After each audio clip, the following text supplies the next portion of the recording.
Kinikilala ni Congressman Paulo Duterte ang bigat ng mga bintiwang akusasyon ni Saldico laban kina Pangulong Ferdinand Marcos Jr. at dating House Speaker Martin Romualdez. Kaya hiling niya ngayon sa Kamara, huwag baliwalain ang mga alegasyon at magbukas na ng investigasyon patungkol rito. Narito ang balita. Disturbing disclosures. Ganito inilarawan ni Davao 1st District Representative Paulo Pulong Duterte ang mga alegasyon ni dating Congressman Saldico kaugnay ng umano'y 100 billion pesos insertions sa 2025 General Appropriations Act o GAA.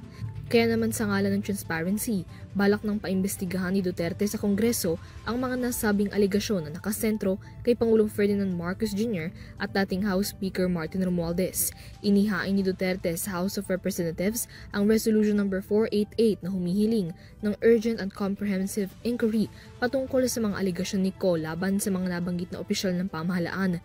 Ayon kay Duterte, ang akusasyon ni Ko na utos ni Marcos ang 100 billion pesos insertion sa 2025 budget ay usapin ng pagkakaroon ng posibleng undue influence sa legislative budget process.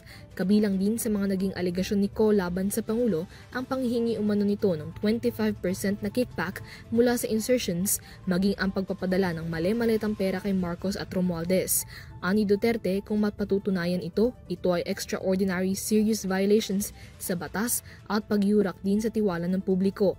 Kailangan din aniyang mas malalimang maimbestigahan ang inilabas na listahan ni Ko ng mga proyekto at contractors sa ilalim ng 100 billion pesos insertion. Hiling ngayon ni Duterte, huwag sanang basta-bastang baliwalain lamang ang mga detalye ng akusasyon ni Ko dahil ito ay usapin din ng transparency at separation of powers ng mga sangay ng pamahalaan. Para sa EuroTV News, Mia Layagin sumasaludo sa bawat Pilipino.